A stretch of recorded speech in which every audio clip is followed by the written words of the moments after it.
Hi, good day.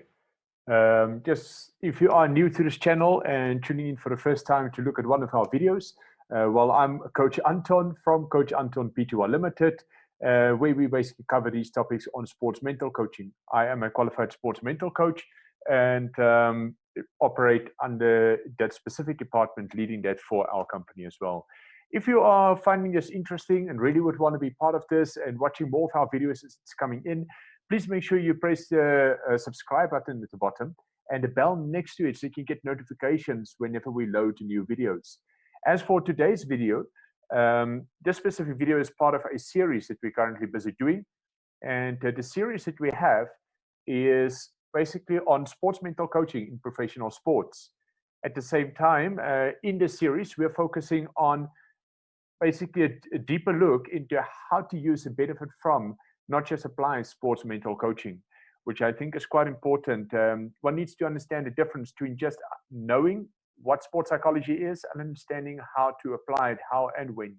And that's what we want to focus on.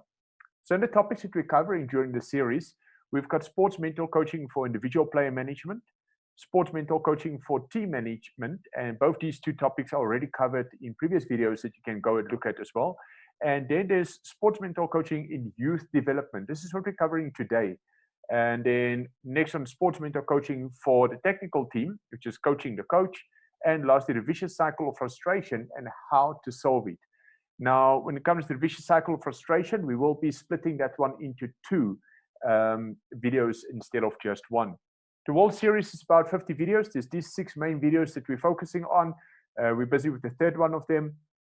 And then after that, we'll be splitting each of them into shorter topics on individual aspects.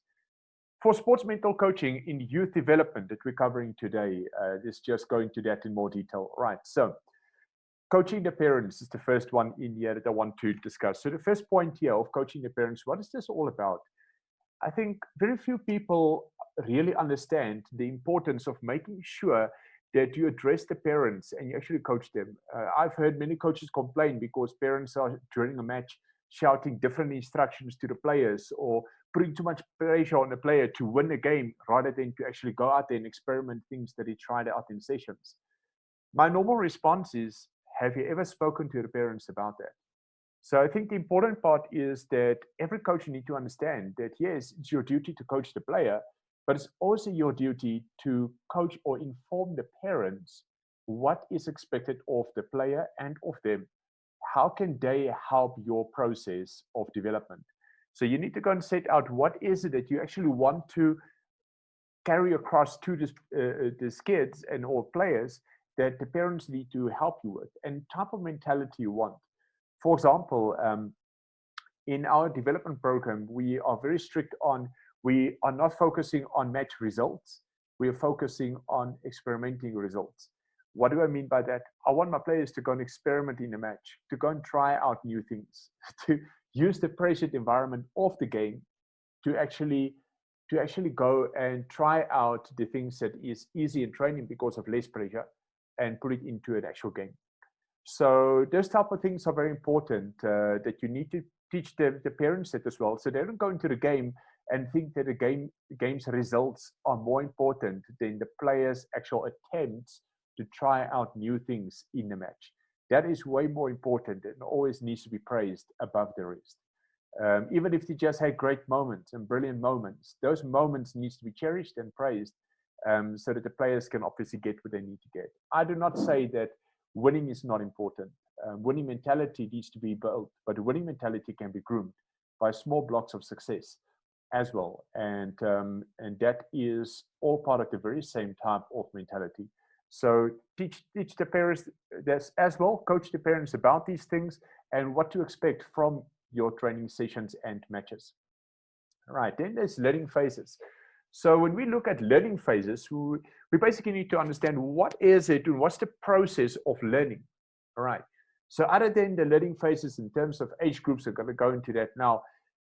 In the learning phases, you basically need the parents and the players to understand and be taught about what they actually need to expect from the training, right? So you're going to go through first needing to understand the technique, for example. So let's cover technique through learning phases. Right. First, you need to understand the technique and how it needs to be executed. And then secondly, you're now going to need to start applying it. But in the first parts of applying it, you're going to think through the process. Now, while you think through the process, you're basically going to go into the next phase thereafter. After a lot of repetitions of that, you're going to go into semi-automated phase. Now, in the semi-automated phase, parts of what you're applying is becoming automatic. All right, you're starting to do that without having to think about it. Yet, for most of it, you still have to think about it and actually think through the process. And then you go into what we call an automated phase. Now, automated phase is obviously the ideal part to get into, but it takes a lot of repetitions, and note a lot as in thousands of repetitions for most cases. So players need to be prepared for the process, and so should their parents, so that they can be patient whilst they're busy going through it as well. And in the process, you'll get the best results out of that, because if they're more patient, they're able to have more perseverance and be more motivated as they go through it as well. And that's very important. All right. Another thing is, while going through the learning phases, make sure you celebrate the success of every phase, so that the player can stay motivated to continue pushing all the way until when it becomes automated. All right. So understanding development phases is the next one I want to cover. And here we look at, this is for some, they'll combine the two, but here we're looking at age-related aspects as well, right? Because there is development phases based on your age. Now, in our own program, we consider mental development, character development, and physical development. And we split it into a variety of age groups. My development program in soccer that I'm in charge of as well, we run from the age of 2 to 19, and 2 to 4, 4 to 6, 6 to 10, 10 to 13, 13 to 16, and 16 to 19 is the split of our age groups. And those are very much in link with the universal type of concept in terms of sports science and obviously sports psychology and or psychology in development of kids. Where we basically went and looked at all of that, and we tried to compile these age groups in line with that as well. My coaches are groomed as to how to work with these things, and they've got a program that they are simply following.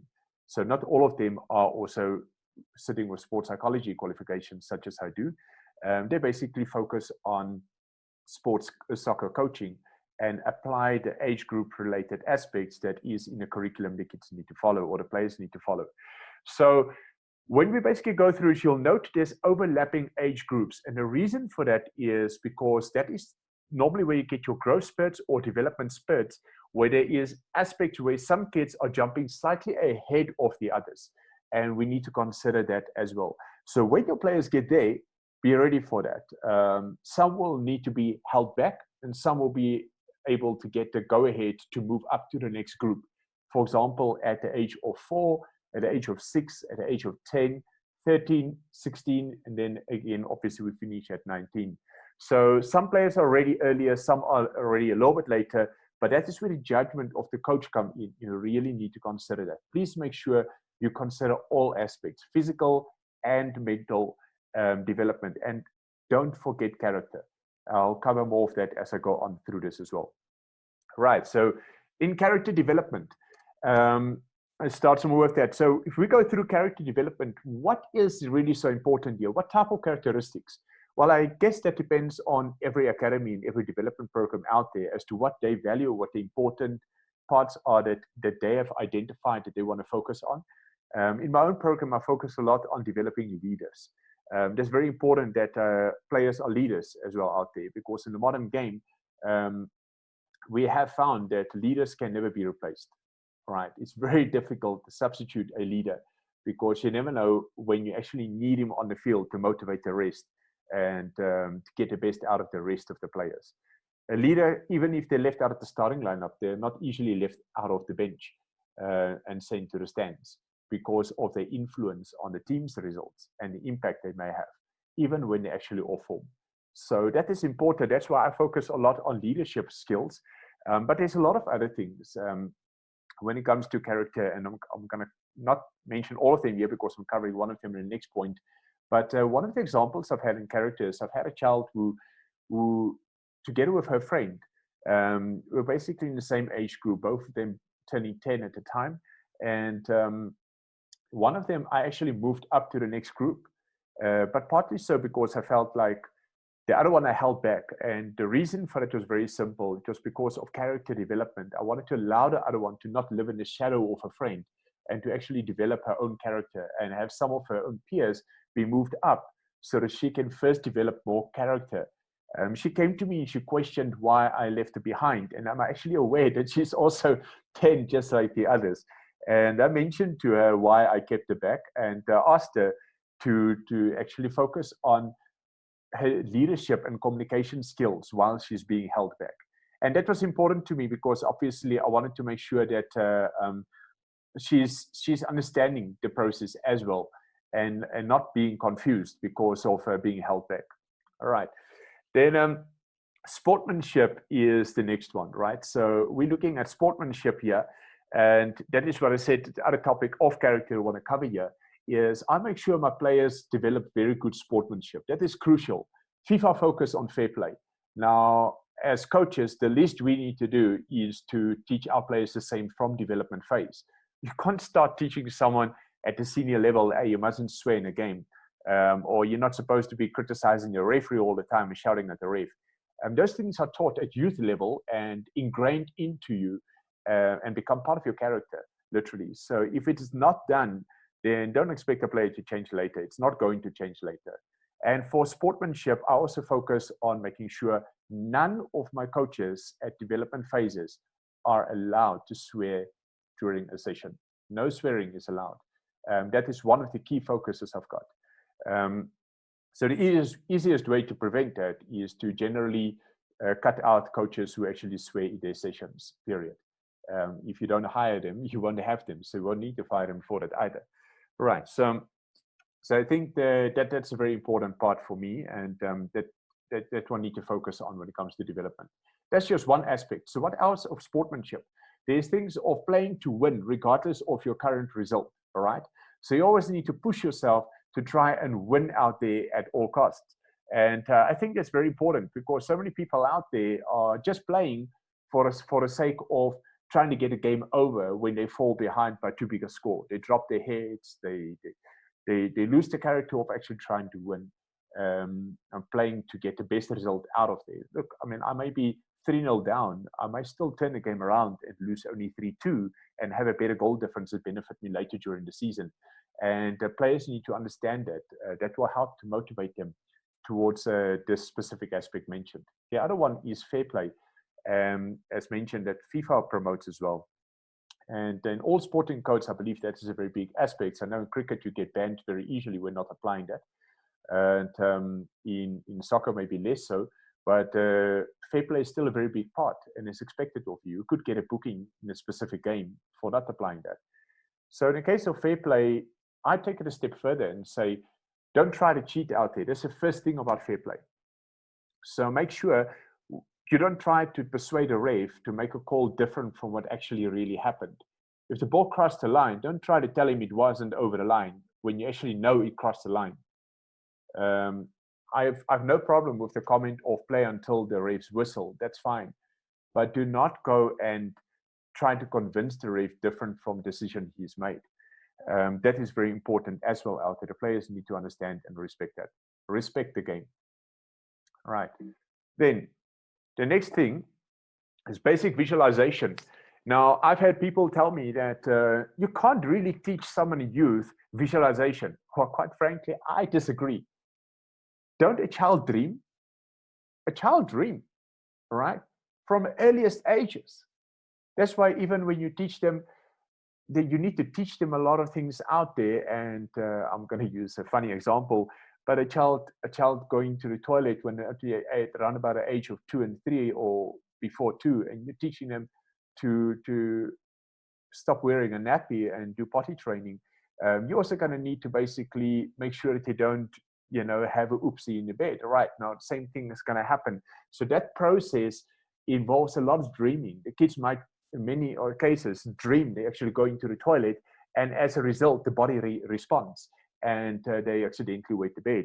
The same thing in sports. Your body do not know the difference between, remember, your brain and the body cannot associate a difference between visual aspects and real aspects. It's very difficult for the body to differentiate between it. And therefore, you can use visual aspects to get the body to have a similar response, a similar benefit, if not the same, as you can actually get from a physical training or aspect out there. For example, we're in lockdown at the moment. If a player would visualize a training session, they'll actually be able to get a similar benefit from that as well. Now, visualization that I more focus on more during the youth development is for like set pieces, for example. Make sure your players are aware of how to take a set piece and visualize the process through that, and do some basic visualization as well at home, where they can think about the game and start applying some of the things you may have taught them during the session. All right. So then there's the tactical understanding, which I go to quite quickly because I want visualization and tactical to run together as well.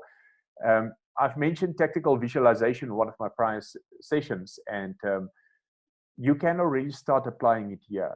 But when it comes to tactical understanding in youth development, you cannot go and tell your players you're playing 4-4-2 if you've never taught them what is 4, what is 2, and how does it link with each other.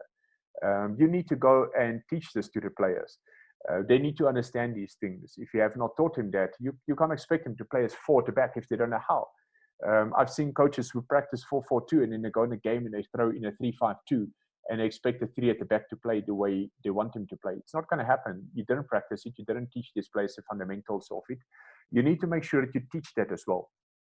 Those are very important aspects and part of the mental process a player needs to go through. Note, in sports mental coaching, I don't just cover psychological things that people generally think of. I cover all learning processes they need to go through.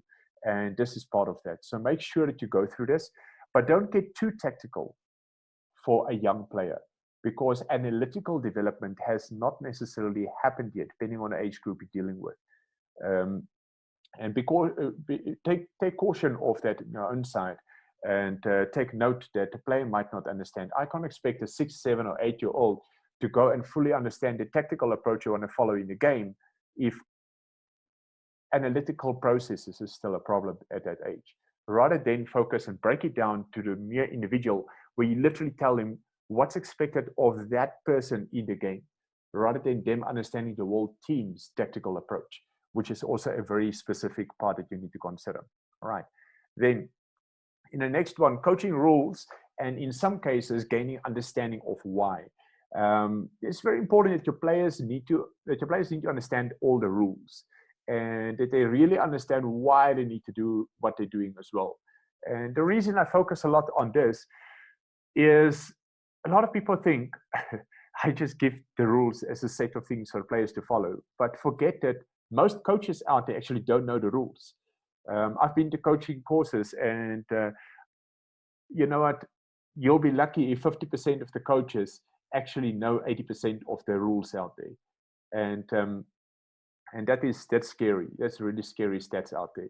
I have seen coaches having to study rules whilst they're at these courses, but yet the rules are available. There's an app called IFAB, that you can download, and you've got all the rules as FIFA adjusts it, as IFAB, who runs that aspect of FIFA, go and adjust any rules. It goes onto the app, and they mention the changes there and everything as well.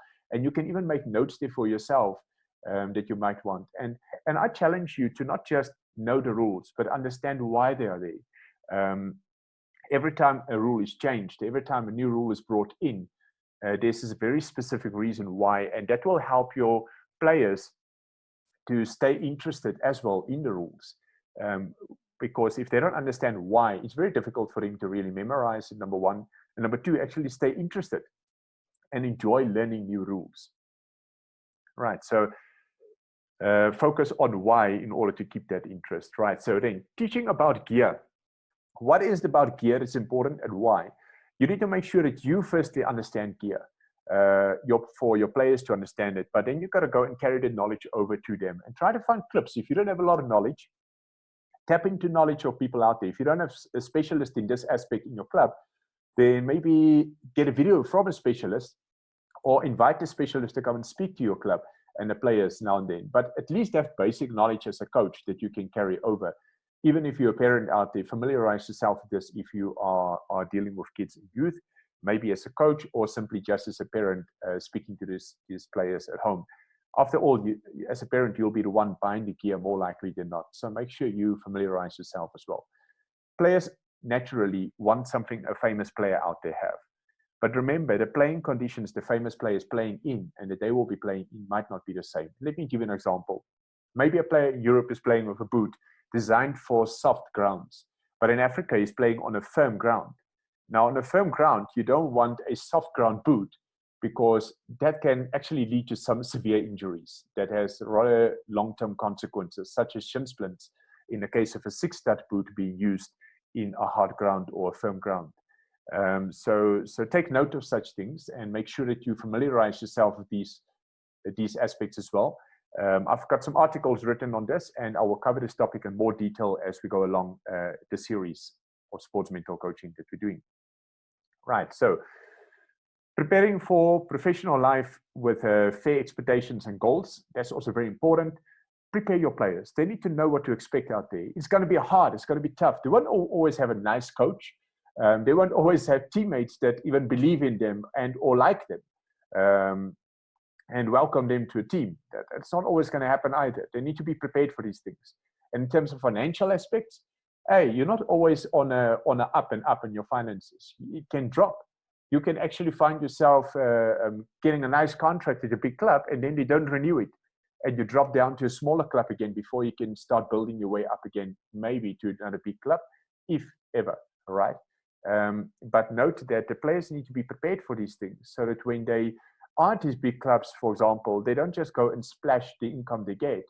They actually invest it well so that if things get a little bit harder later on, they did not get themselves into a position where they assumed they will actually be having this luxury income for the next 10 years and increase from there. You don't always increase, and they need to be aware of these things as well. So prepare them. Get them some examples out there, and I would like to challenge you to actually try to get some professional players or ex-professional players who's gone through some of these things and experiences to come and share that with your players as well in order to prepare them even better, because they tend to respond better to the ex-professionals or professional players out there coming to speak to them. Even if you've been there, it's better to get someone outside on top of your own experience. Then communication skills. That's the last one I'm covering today, and communication skill is very important. Players need to understand how to speak to each other to get the best out of every situation. I do not want a player shouting at a teammate. That's not going to help.